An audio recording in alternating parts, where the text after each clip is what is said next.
All right, here we go. We've begun. Well, welcome back to another creative jam session. I'm John. I'm Tim. And I'm Dwight. And we are a bunch of professional artists with day jobs talking about our personal passion projects. And this is the month of May. Yeah. I can't believe time's flying by already. Crazy. Yeah. But yeah, and I've noticed already, like, summer gets kind of busy. Yeah. And I'm like, oh man, this is when the time when the passion project starts to wobble a little bit. Just a little bit. Sun's coming out, got to mow the lawn a little bit. You know, his family wants to do some vacations and whatnot. And so, yeah. So how you guys been? What you been working on this since our last chat in April? You want to start, Tim? I got plenty. About the same, just staying busy with work, and then really been sticking with the weekly sketches. Usually I do that on the weekend, and I'll just do it for about an hour and a half, and I'll post that to Instagram. I can show you guys some of that stuff. Yeah, I've been enjoying those. Oh, thanks. They're fun, you know. I'm just trying to stay loose, and then also like there's something called mermaid. Oh yeah, the mermaid month. Yeah. Mermaid. That's it. Right. Yeah. Mermaid? What? Oh, so that's why you've been drawing all mermaids and stuff, right? Right. Like Inktober, but mermaids. So I did a couple of those. I'm not doing it every day like I do Inktober, but I did a couple. You know, it gives me a quick idea. There's like prompts out there and everything. So, but I'll just dive in and go ahead and share this screen. I'm gonna let you finish. But one thing I wanted to say just made me think of mermaid for the month of May. I think The Little Mermaid's coming out on Blu-ray this month. I think I heard that. Maybe it's already out. I don't know, but you know what it's like in those Disney movies. They come out of the vault. You gotta snatch them up. Right. Yeah. But I feel like that was like the golden age of animation, you know, for Disney. So I love that. I've kind of been revisiting all those with my kids, and it's awesome. Yeah, I think that's like when it started really coming back, right? Yeah, I think so too. Yeah. I still gotta watch that. What is that? Waking Sleeping Beauty or whatever. I never saw that, but yeah, me neither. Anyways, it's more behind the scenes stuff. Like they talk somewhat about the animation, but it's more, well, I'm not going to say it's somewhat, but it's like a lot of other stuff besides animation. So it's really intriguing to say the least. So, yeah, man. So these are just some sketches I've been doing since I think February. I don't think I did them in January, but just trying to stay loose. This one's not a mermaid, just some dude. I just do like an angle shot, and then I'll do an actual, you know, normal shot just to show it, make the page a little interesting to see from like just when you're at the home page. Love that. Yeah, this one did good. Mermaid Warrior, Stingray. That's cool. And I got like this dude. I like this one. This one I was looking at an otter picture, and then wings and stuff. Otters are so fun. Dude. Yeah. They're so playful. Don't I know it? Oh yeah. It's like my main character. Yeah. And actually, I went to the zoo not too long ago, and it was raining, and the otters were going nuts at the Detroit Zoo. They were going down the slide and stuff. You know, they got that slide there. I never see them go down that slide. They're always like in a log sleeping. But anyway, go when it's raining. Yes, that guy. So yeah, I just been having fun. You know, it's really cool to figure out. This one's funny because I actually originally wrote "Believe Me, I'm Illustrator," like spelled wrong, and straight roar. Yeah, and then I added a couple extra stuff in there. Look at you. Yeah, I've just been doing that. Besides that, am I done Sphere Street? Yeah. Besides that, I'm just still working on my story. I keep getting closer, but like every time I change one thing, it affects other things. So I'm like, well, if I fit this in here, it feels good, and I realize, well, like, this part doesn't make sense. So I'm trying to figure out a couple different parts, but it's close. I don't think I want to be trying to set monthly deadlines for the story until I can actually, once I have it, then I'll start doing like deadlines for the script and outline stuff like that. I did write one outline, and it was working pretty good, but again, then the villain of sorts changed, so it's going good, but I can't wait to start on it actually. But I don't want to rush it. I don't want to just, yeah. I want to make sure the story's intriguing enough to keep buying, keep reading, get interested and inspired to create and keep going with it. Yeah. So. Yeah, I know some artists are like, they just jump right in with very minimal script and stuff. And even with my story, I know I was working with Lee on, he had came up with a real rough treatment. I was like, okay, let's just start making art. And I just started drawing out all these like pages and stuff.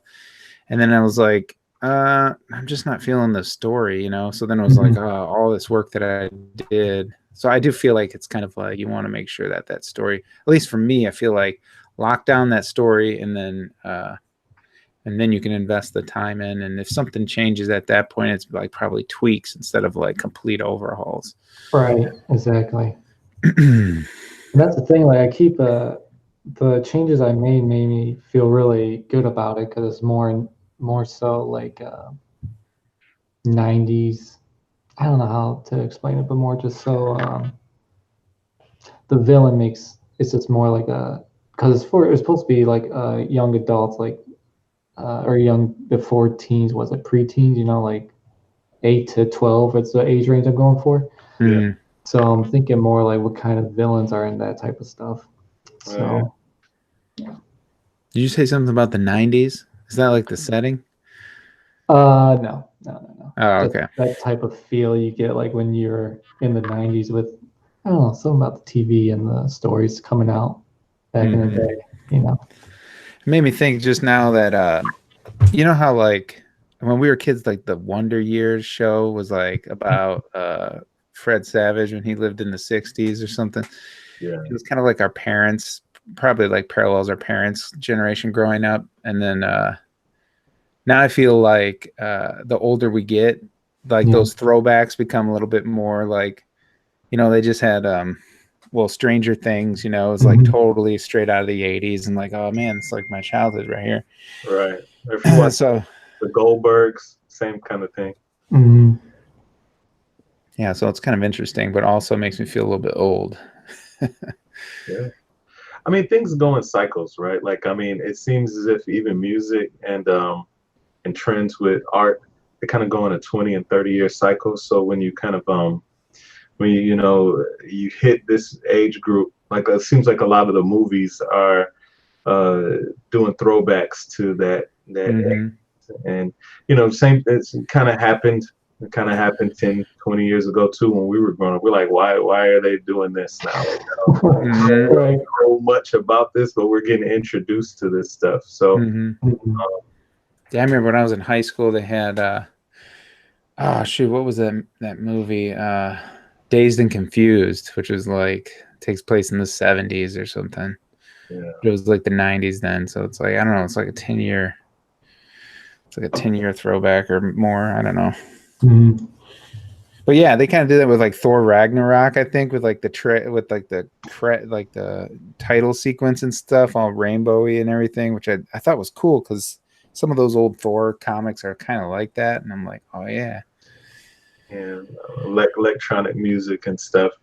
But that being said, we kind of went on a tangent about that. I know that we were asking if that's kind of related to your stuff, and you're like, no. I haven't really thought too much about the time frame, like 90s, 2000s. But yeah, probably more 90s. But when I say that, it's more so I picture like how the cartoons were back in the day. Because this originally started as an animation pitch, and then kind of talking to you guys and thinking about it more, it's like you can create a TV show. It just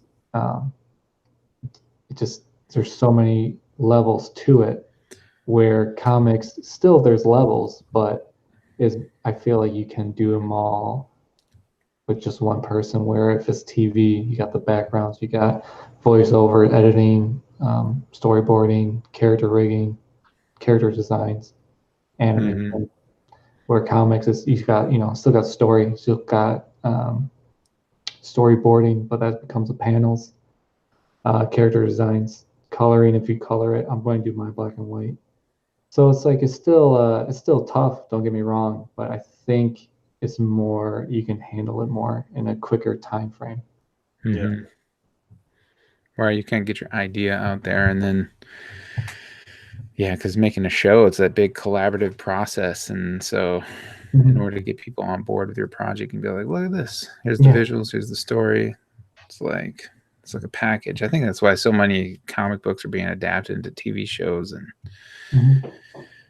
movies and stuff. Yeah, it's original content. It's already there for you. It's hard to mess it up when you have something to follow. Yeah, I want to keep going with it, and like I said, with the script, I don't think not the script, the idea of the story. I'm not going to put a date on that for a deadline, but once I get that down, I can start actually setting milestones to hit. But until then, I'm really interested in your villain. I'm not really sure about.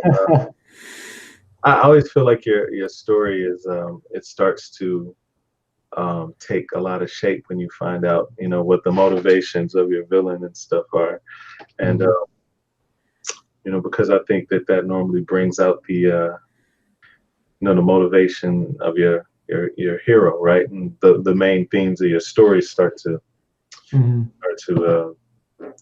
be evident. So I'm definitely interested in that. So keep us posted, man. It used to be the villain used to be a werewolf just because I love that idea.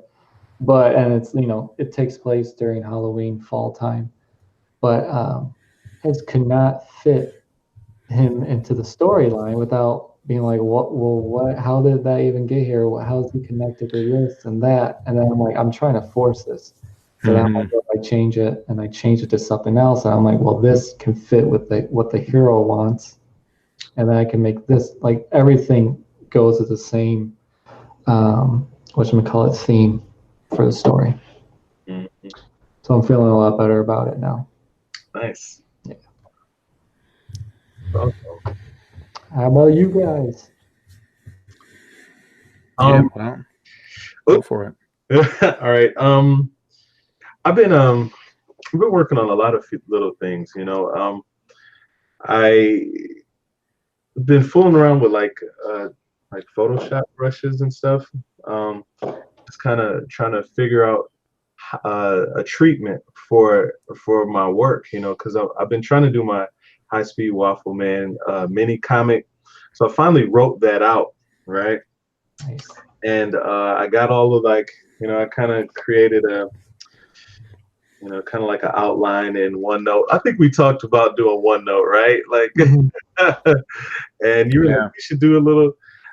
I've used it at work, but it kind of benefits me because I use it on my phone. So if I ever have an idea, I can do like that, and it's basically like a cloud. So wherever I use it, I can access it, or if I find some reference or anything, I'm able to do that. So I wrote all of my skit out, and I started researching old cereal commercials from the 50s, the 60s, and the 70s and stuff, and I saw some cool stuff. So my mini comic is gonna kind of be like an introduction to High Speed Waffle Man. It'll be like a family kind of getting ready to have breakfast or something like that, and the more I started looking at it, I just let's just dive in and make it more personal. So I ended up making it like like a father, like me, like a father with his kids. I got my 2 girls and stuff, and dad's messing up breakfast, right? Like he's mom's not there, so dad's gonna make breakfast, but it's awful, right? So, Have some cold pizza, it'll be fine. right, exactly. So like and so like the kids have come down, the dad's like, hey kids, I wanted to show you a little bit of it. I wrote it out and drew, and actually I drew quite a bit of it. But and then dad's like yelling up the stairs and stuff, and hey kids, it's time for breakfast, and the kids bound down the stairs. So there's an opportunity to show some personality, how each kid comes down the stairs, tells something about the characters, and then when they get and they sit down at the table, they're sitting ready, and dad sits down and he's got basically like kind of like oatmeal and burnt toast, and it's like made by like this is like the brand would be like Glop. So you do like this and go, and the kids are like, ah, and then they look at each other and they're like, and then you hear like the narrator, oh dear, dad made breakfast again. This is a job for Waffle Man, or something like that. So it's like a breakfast crime or something, right? And doesn't he know that breakfast is like, hey, this Waffle Man. And so like I wrote out like a jingle, right? Like so because I think about Cookie Crisp or I don't know, like Sugar Crunch or whatever it is, like Captain Crunch or something, right? And anyway, so it plays out like a commercial, right? And then you get to find out a little bit about High Speed Waffle Man's powers, like how he makes a grand entrance and stuff, and he gets rid of the old breakfast and ends up going in the garbage, and in a way he teaches dad how to make breakfast, and the kids are happy. And so it kind of ends up with kind of like when balanced breakfasts are least remembered, call Waffle Man the Breakfast Avenger, right? So and then and so that is like a miniature like kind of like window into my High Speed Waffle Man. Now after I did that, I was kind of like, I don't even know if I like that, but I did it, and I wanted to do a vignette. And after I wrote it and started drawing, I was like, not sure if I like it, but I want to get the juices flowing. Yeah, I wanted to try it, and so I want to finish that. So it's coming along. It's not quite how I want to introduce him, but I wanted to do a I wanted to do this and finish it. It was so that's that. And so I started drawing, and I kind of did like a basic kind of like early cover, and then I got a few other things that I've been working on, but I don't know, and I don't think they're worth showing yet. So then I like I said, I've been working on my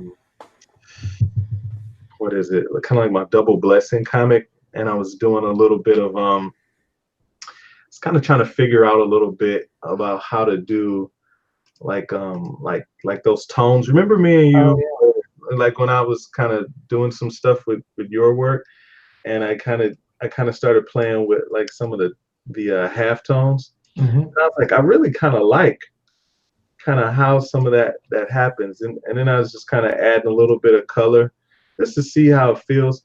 So some of these brushes kind of have like, I don't know, I kind of like how that's working, but I still haven't mastered it. I'm just trying to learn and see if it's starting to feel good.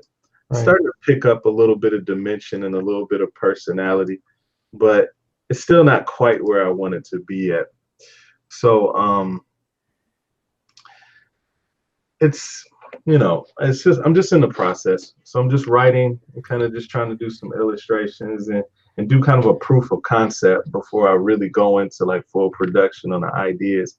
I just want to see what it looks like before I do it. That's my blueprint.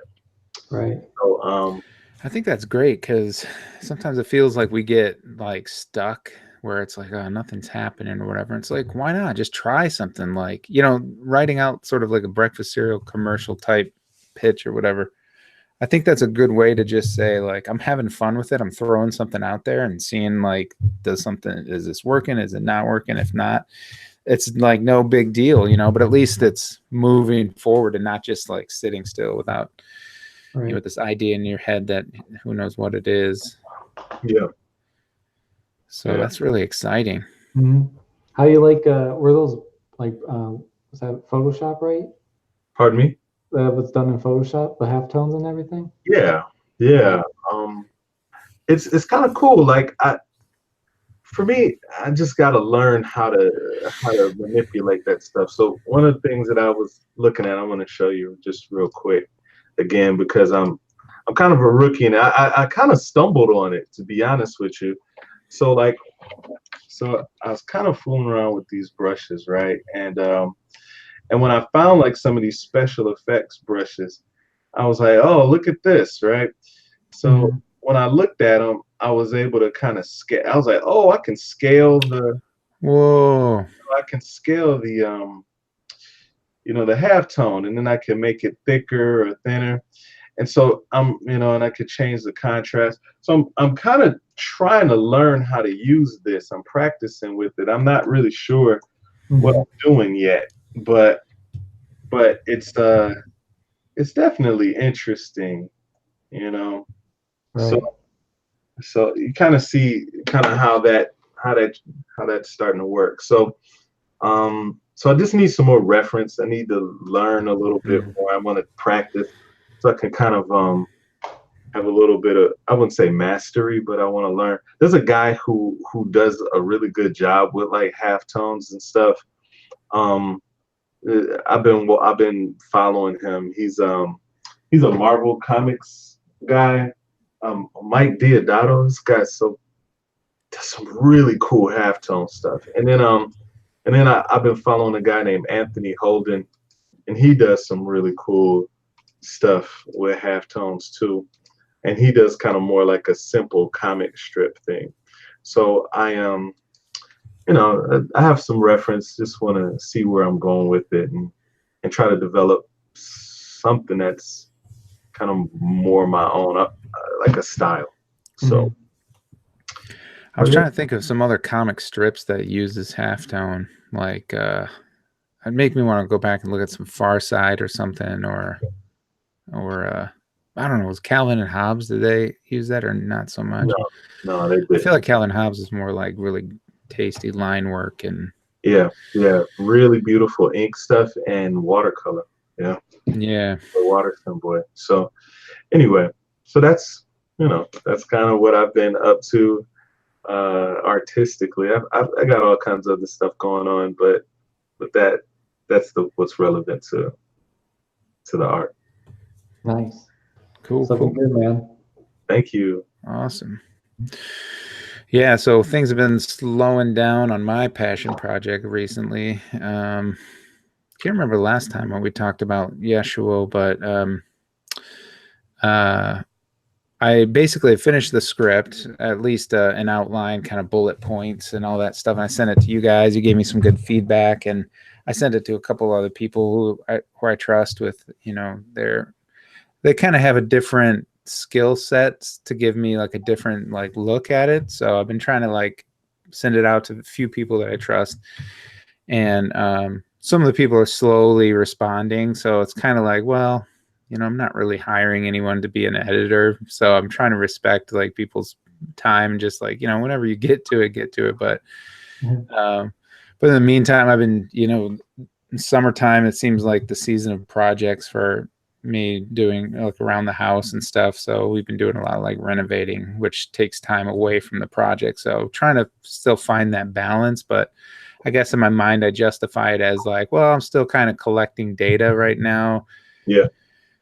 But so I mentioned doing like bullet points, and so I have begun to refine those bullet points a little bit. So it's kind of like in animation, you got your keyframes, and now I'm doing the in-betweens and trying to figure out, okay, I mean, it's even maybe more than in-betweens at this point, because I know how I'm getting from each point, but I don't know the specifics of like a scene. It's just kind of like, all right, there's like you know, I know like, okay, there's a shootout or something. It's like, all right, well, what's the breakdown look like? And I'm kind of thinking about doing like basic bullet points for each page, like a bullet per page. So I know like on this page, I'm trying to communicate this idea. On this page, I'm going to communicate that idea.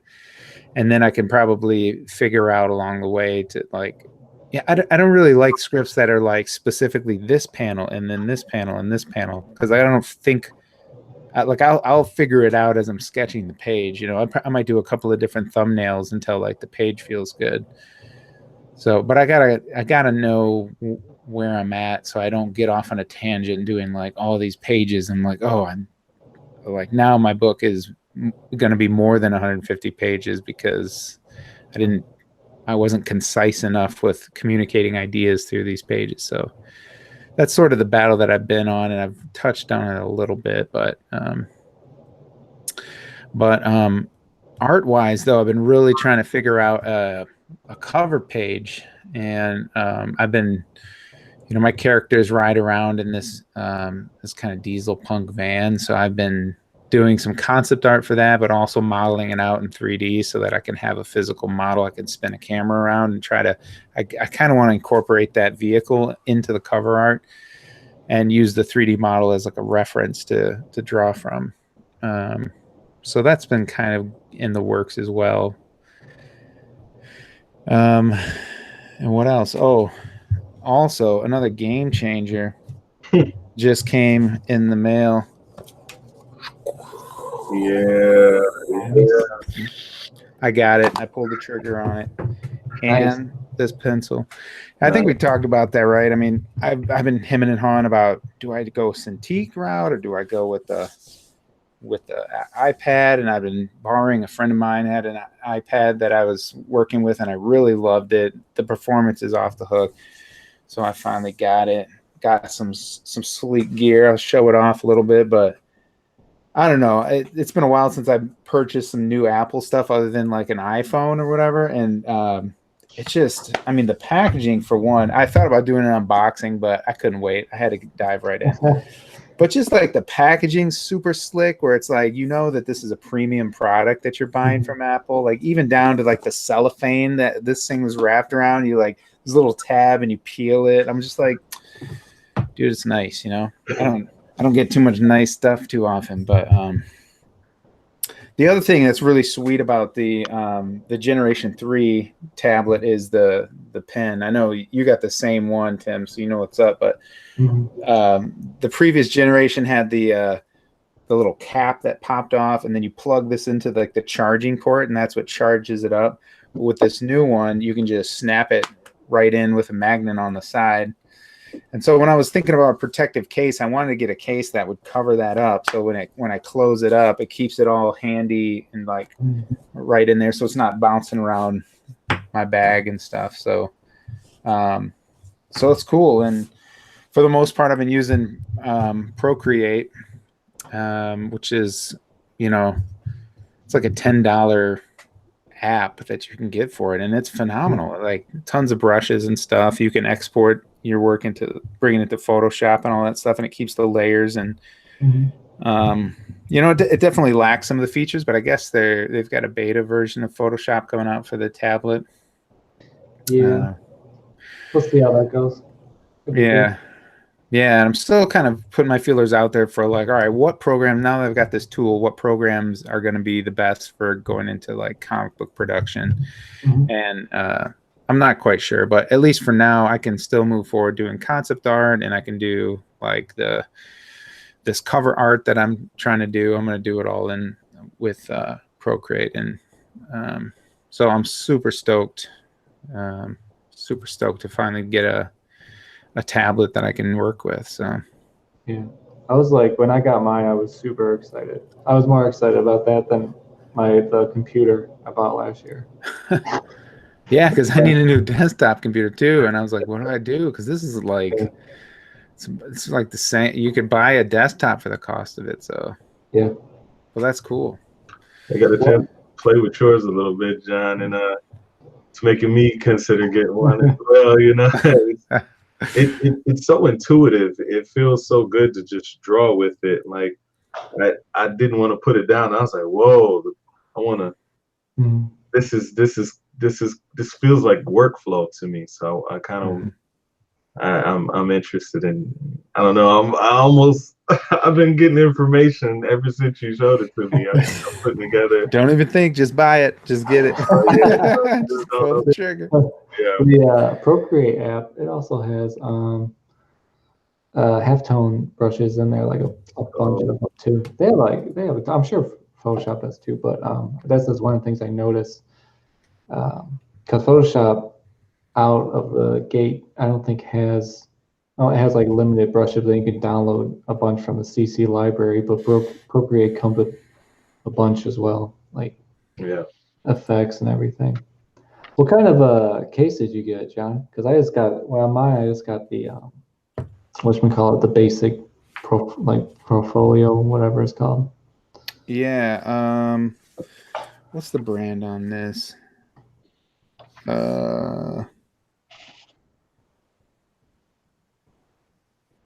Yeah, I can't remember the brand on this. Looks protected though. Is it heavy? I mean, a little bit, but I don't know. I mean, I don't notice it too much. I Right. mean, it's overall pretty lightweight, so it may be a little bit heavy, but I think it's comparable to like in design to the what is Apple? It's the the Folio or something. Yeah.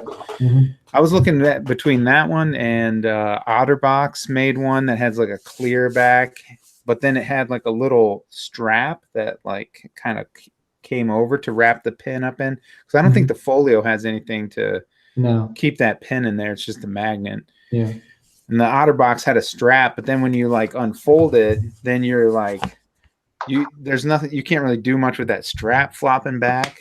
Mhm. And I'm like, this thing kind of like envelops the whole pin in there, and and the biggest thing was, I mean, my budget's pretty limited and stuff, and so this is already a major purchase for me. And I was like, I don't know if I'm going to spend like $100 on a case after I'm already spending like, I think the pencil's like 130 or something, Yeah. and so I'm like, man, case, like, I don't know. I don't want the case to be that expensive. So this one was actually like $25. I was like, man, the price is right. It got good reviews on Amazon. Wish I could find, let me see if I can find like which one this is. I should know. I don't really care brand wise, but Mhm. Plus, you get what, 3,000 songs from Apple Music with purchase of it. The guy's like, "You got 3,000 songs, by the way." I'm like, "Cool, that's cool."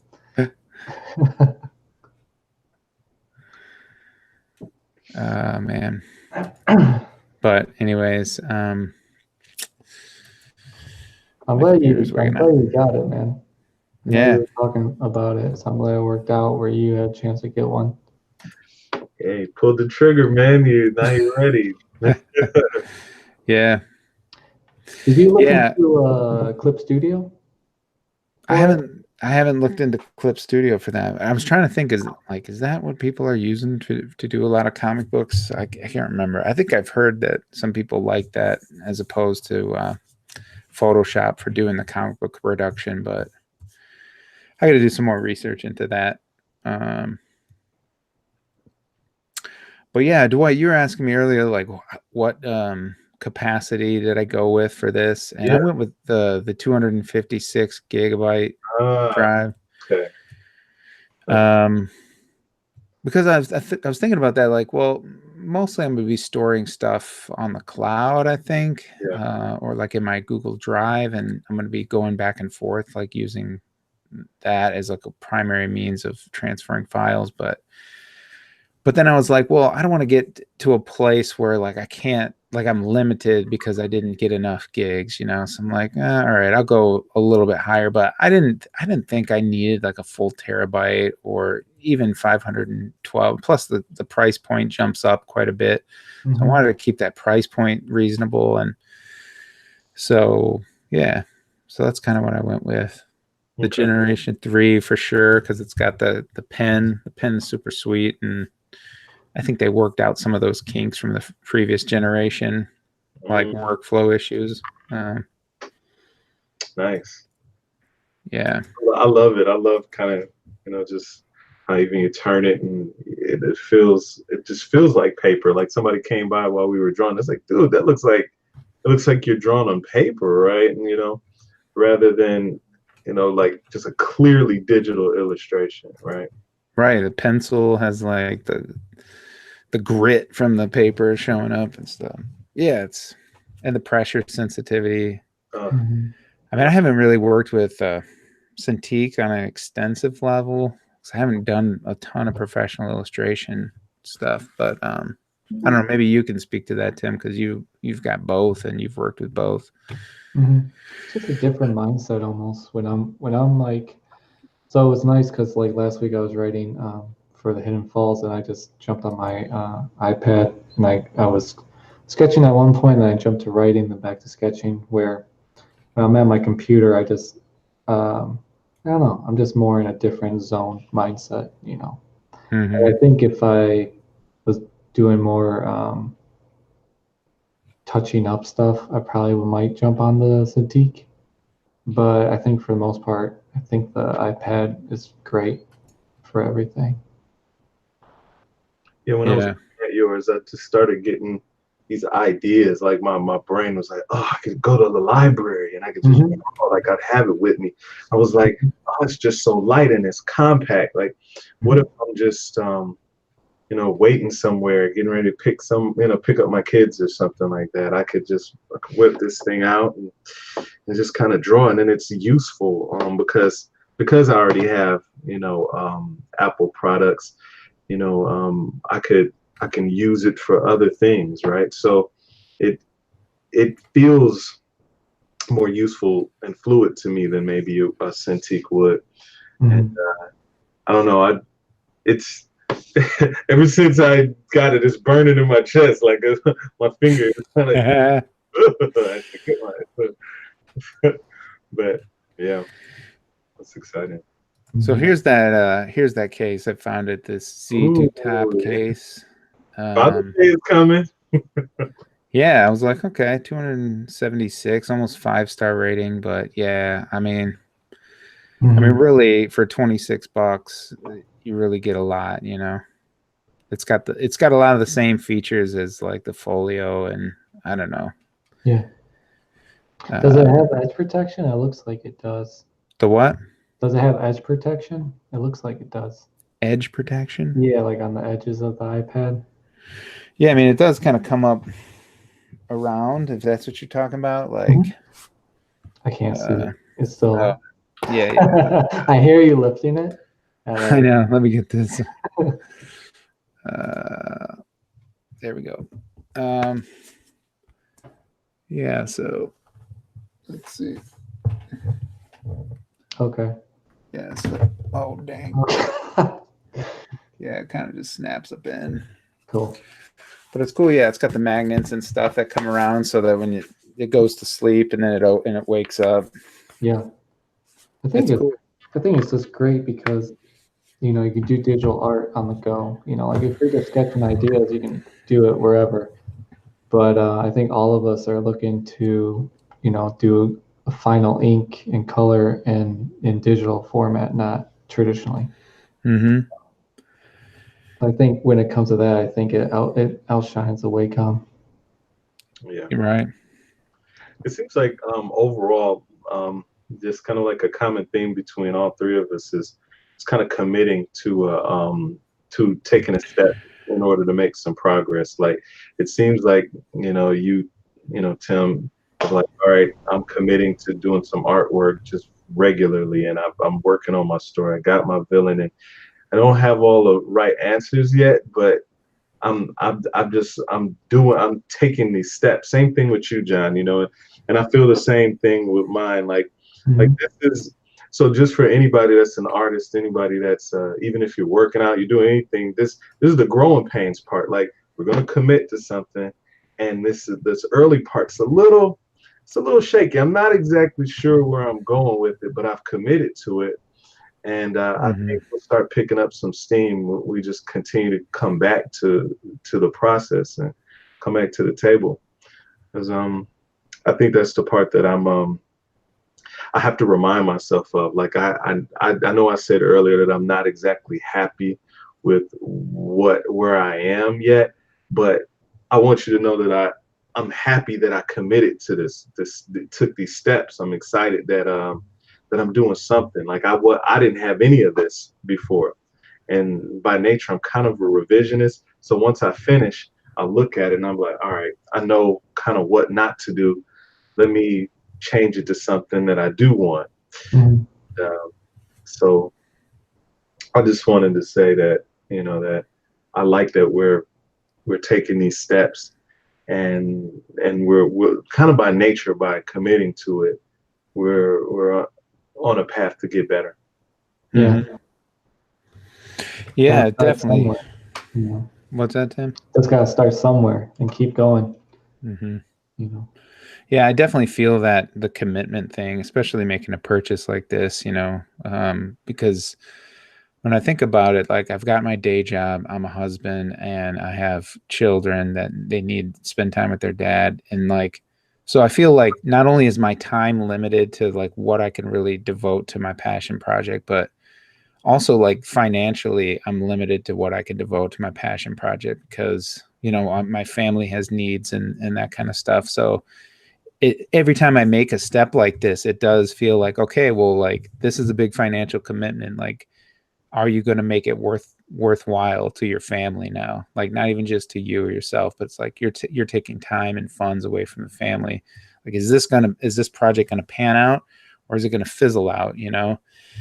So I feel like it adds motivation, I guess, when I'm thinking about, what did you get done in the project today? Is it moving forward? Is it going to die out? Are you going to be able to like have a book to show for it? And like, here is like, to me, like having that finished book is just so important, because to me, that sort of like symbolizes like the blood, sweat, and tears that you poured into this project throughout that whole journey, and so anyway, yeah. So it's exciting, and it's also a little bit like, all right, putting your money where your mouth is, like make this project happen now. Mhm. Yeah, I agree. So where are you guys planning on going then for the next month? I don't know if we talked about that or. Um, this month was Motor City Comic Con, right? So that's always been a bit of a kind of like a benchmark for me every year whenever that comes up. And I intentionally was like, I'm not going to Motor City Comic Con this year because I'm working on my book next. So in a way, it's very sobering because I need to be done for next year. Like this, my goal really is to have my table for next year, to have a comic, like a finished piece, and be kind of prepared. So I kind of been doing little things like putting money aside for business purposes, whether it be for, business account or the table or for a tablet or something. But I've been stashing away almost every check just some money for basically next year, for when I'm getting ready to make a big push. So anyway, the answer to your question really is that I'm kind of reevaluating kind of where I am, looking at Comic-Con and stuff, and I want to keep going. Like I feel like I want to push forward with all of these. I don't really want to overly, kind of like what you said, Tim. I kind of don't want to overly promise something, like, but I do want to have some more artwork to show the next time. I'd like to have a little bit of more variety. And I want to make some progress, so I can kind of show off a little bit more of where I'm going with some of this stuff. And if there's one commitment I want to try to make, is that I'd like to post a little bit, like I want to commit to post on Instagram some. I need to get like my social media art thing kind of happening. I think that'll help. So um, to do more work and post a little bit, like I need to have some of that happening by the next time we do video. Nice. Looking forward to the art again. From what you saw or when I saw earlier. Can't wait to see more. Yeah. Absolutely. It'd be cool if you could get into doing something regular, even if it's just like tests with that Pantone stuff or whatever, and Yeah. you know, Yeah. post it out there so the world can see. Throw it up on Instagram or something. Be like, yo, working this out. That'd be sweet. I wonder too with those brushes, like if you do, because it looks like you were doing panels with multiple different sizes and everything. You were showing us with the brush. I wonder like if you just did like, you know, it's the same panel in different, you know, different sizes, different mixes. Yeah. See which one, you know, works best. Maybe you can, you know, show it next time with that too. Yeah, that'd be cool. Good idea. Cute. John, you want to go? So for next time, I'd really like to have a finished cover because, I mean, last month I sort of finalized the Yeshuo logo, and I really want to do some cover art. Kind of like we talked about with Dwight stuff, is like, even if it's not the actual cover that I end up going with, I might just be able to test the waters with like, is this kind of the feel I want to go? Is this like the composition that I want to go with? Mm-hmm. And I've been looking at a ton of different reference and like comics that I really love, the cover art. Like, so I'm trying to think of like, well, what am I like when I go to the comic store? What kind of covers am I drawn to and why? You know, I've been doing a lot of reflection like that. So yeah, that's my thing. Like, I've made some big progress on this 3D model that I was making and some of the concept art for that vehicle. So hopefully by next time I'll have some work to show you. If not line art, like I want to try to do a full color, like this is like a legit cover that I could use, you know. My book's got, so far it's got 5 parts, so I picture it being 5 separate issues, I guess, that would come together in one book that would make up like the trade paperback. And so I'm kind of thinking in terms of that too, like maybe I can make 5 separate covers for each stage, each like chapter of this book, just to kind of think about the continuity between books as they come out. So that's what's up. Did we lose Tim? No, I'm still here. Can you hear me? Sorry, my computer made. Oh no, my computer did this thing. It's like, great news, no viruses. I'm like, what? Okay, maybe Mike. That's great. That it seems like we're all getting to the point where we're starting to do more art, which is great for this channel because maybe people would be more interested in watching it. That's some visuals. Hey, I listen to these 3 guys talk all day. They don't really show anything, but so it's great that we're showing stuff. Yeah. I'm going to keep going with the Instagram posts weekly. Like I said, it's usually on the weekends. And keep going with the story and try to figure that out. You know, I did, like I said, I wrote an outline. I would love to keep finessing it because the first issue is the villain doesn't really do anything in the first issue. I introduced like you kind of get an image, but besides that, it's not like if I change that, it's going to affect the story. So I could kind of keep going with issue 1 and work it out. But like I said, I still want to get a good grasp of the whole arc before I do that. So, but I guess Instagram posts and keep going with the story. So maybe surprise you guys with the outline to look at. Yeah. That's it.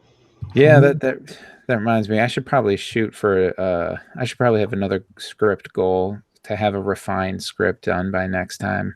I think it's possible. It's already kind of started, but I really need to set some goals so that I make sure that I keep moving forward. So right now it's sort of the refining the script sort of like died out a little bit. So Yeah. Anyway, what did you think about the feedback? I know you said you're waiting on a couple people, but overall, yeah, I think it's pretty good. Like, there's a couple of things I didn't consider, but I think for the most part, I'm pretty confident that where it's at is like pretty, like, I don't really need to do complete overhauls. I think it's just more about keeping in mind like who these characters are and have that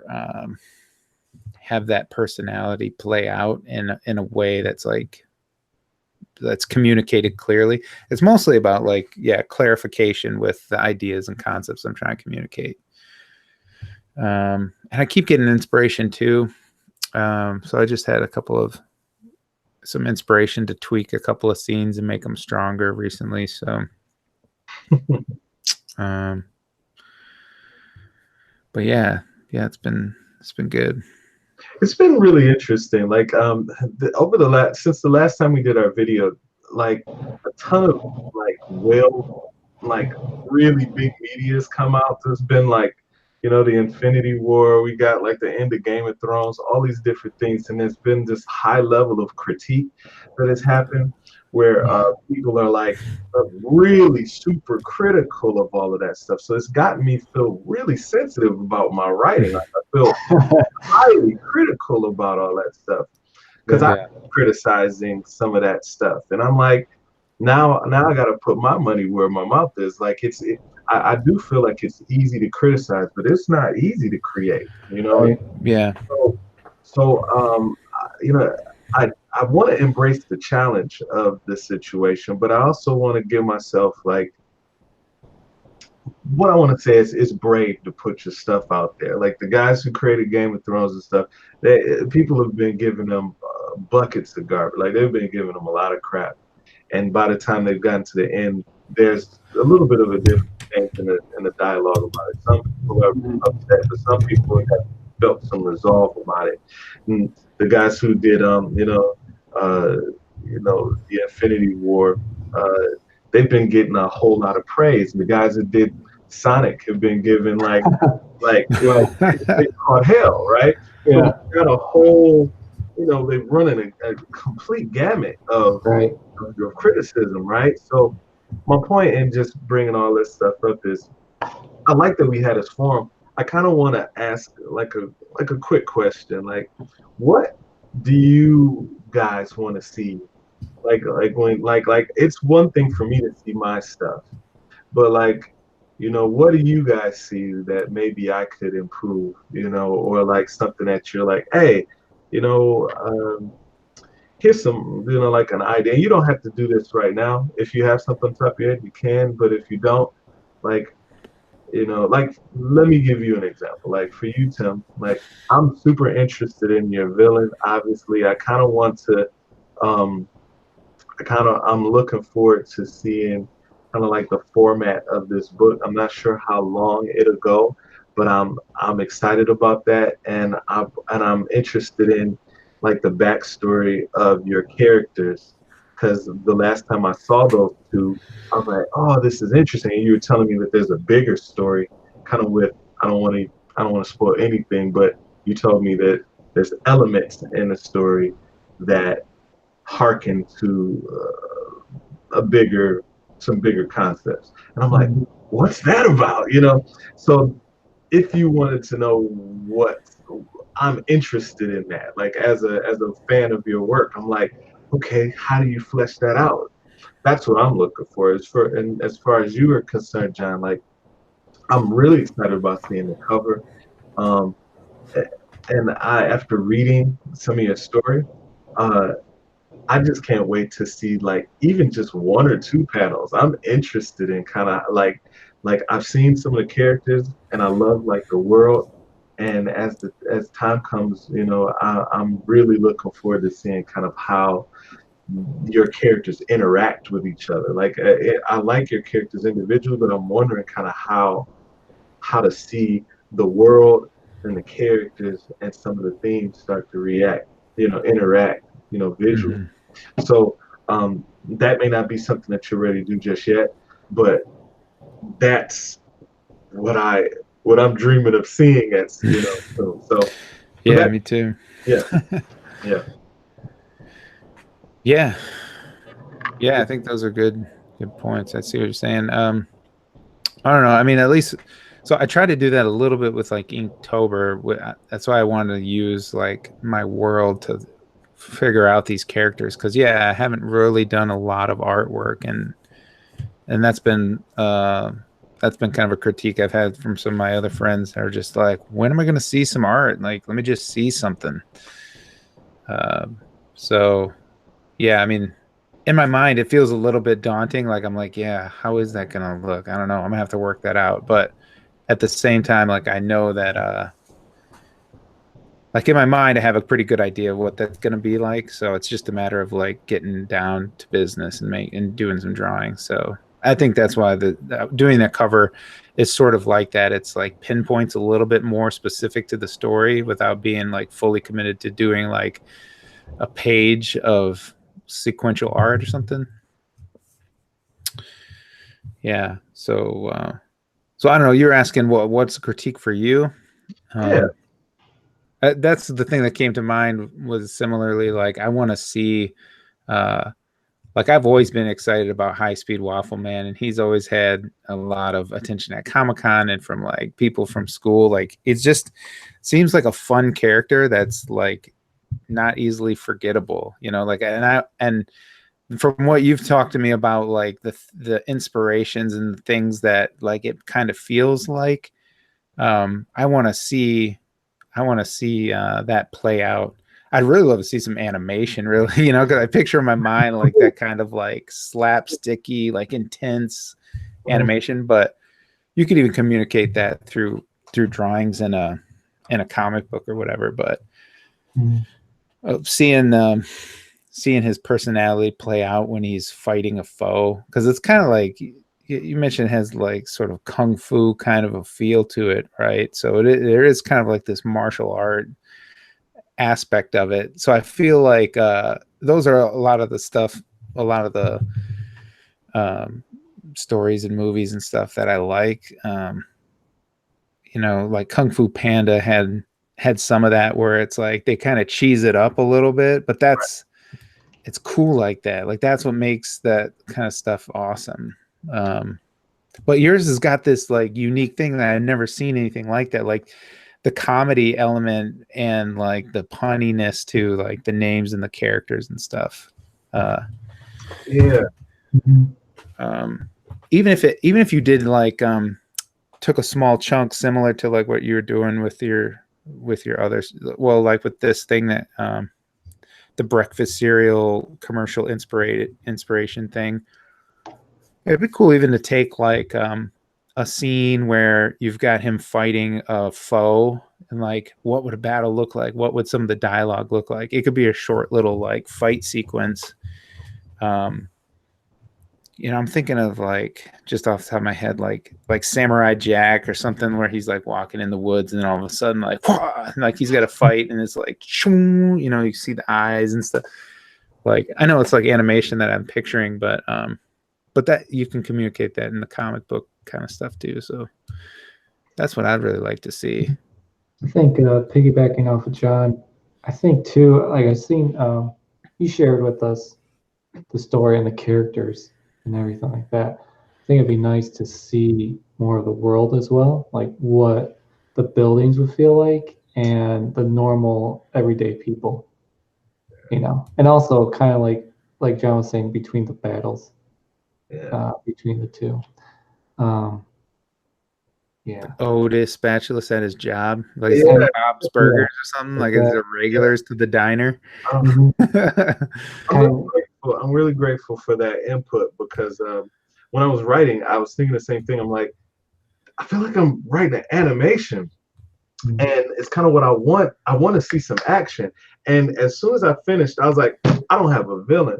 And I was like, I really want to see a battle, you know. And after I finished, I was like, this isn't really what I want. So I think you're echoing some of the sentiments that that my my gut feeling is having. So I appreciate that more than you know. So thank you. Thank you. That's great. Yeah. Yeah, what you showed us so far has been great, man. And like John said, the characters are so fun, the names, just everything. Yeah, you got some cool villains. Like even if you don't fully like develop them, that's why I feel like a fight sequence could really show a lot about how the world operates.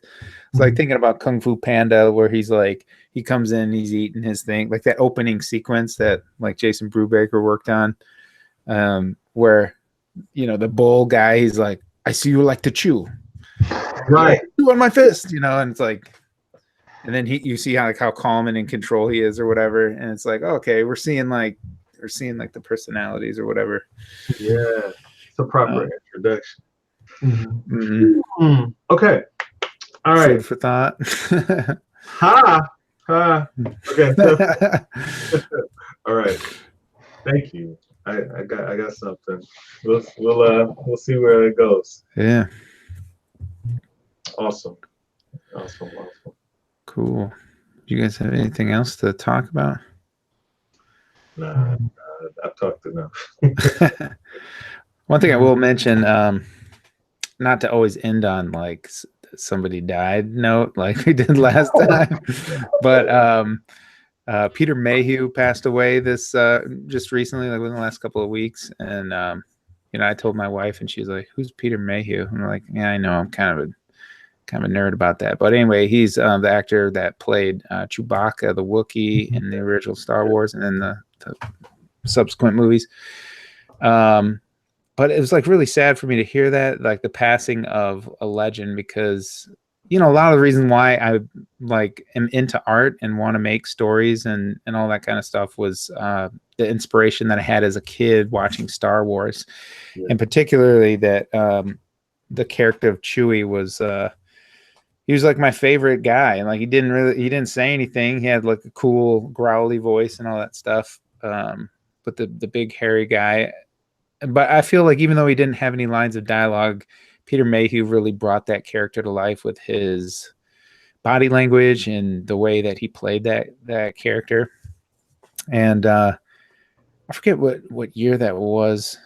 When we had I think it was the year that we had a table at Comic-Con. I got the chance to meet him at Motor City Comic-Con. Oh yeah. And it was awesome. It was like, man, you look at his face, and obviously he doesn't look like Chewie. I mean, he does have like the long hair and stuff like that, but he's got those striking blue eyes that come through the mask. And I'm like looking at his face and talking to him, like I'm looking at Chewbacca right here. Like this is in the flesh, like no doubt.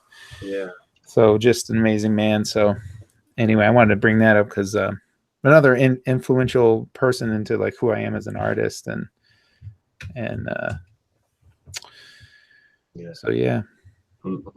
Rest in peace and much respect. May the force be with you. That's right. He should have got a medallion at the end of. We really should have. He really should have. On the side. Leia should have put one on him. Like, why did he get hosed, man? He was right there in the battle. Come on. That's all I'm saying.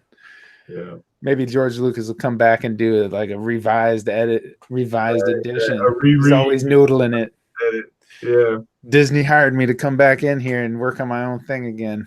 Well, we That'll got never happen. 3 more movies coming, so we'll see what happens, right? We'll see what happens. Yeah. All right, cool. All right, guys. Well, glad we had an opportunity to jam again together today, and we got a lot on our plate. This will be interesting, kind of seeing where we go into this next month. So I'm looking forward to seeing you guys' updates, and I'm kind of looking forward to the challenge of accomplishing mine too. Yeah.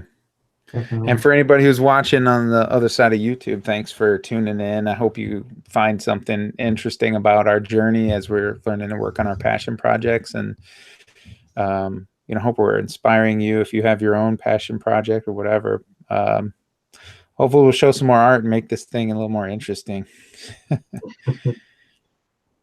So yeah, definitely. All right, guys. All right. Well, talk to you guys again soon. I wasn't sure we had like a. Yeah, we need a sign up call. We have an intro. I thought we had an outro. Like, I know. Well, for now, we're just tuning gonna say in. thanks for jamming with us and much love. We'll see you That's guys. what it is. There we go. There it is. Take All care, right. guys. All right. All right. We'll see you. Yeah, late.